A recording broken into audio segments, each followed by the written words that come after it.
На јавниот оглас, кој што го објавивме преку Министерството за транспорт и врски, право на пријавување имаа следните категории на граѓани. Деца без родители или родителска грижа со навршени 18 години, кои до исполнување на полнолетство биле згрижени од институции за деца без родители.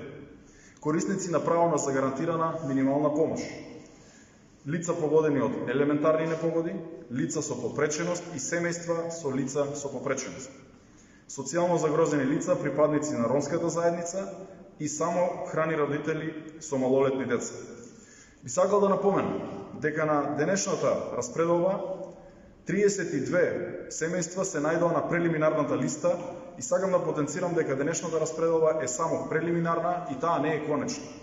Во текот на наредните денови, комисијата, составена од вработени од Министерството за транспорт и врски и Министерството за труд и социјална политика, ќе изврши увид кај семејствата кои се наоѓаат на оваа прелиминарна листа. По завршувањето на теренскиот увид од страна на комисијата ќе биде утврдена конечната листа со добитници на социјални станови. И тоа очекувам да се случи во најбрз можен рок.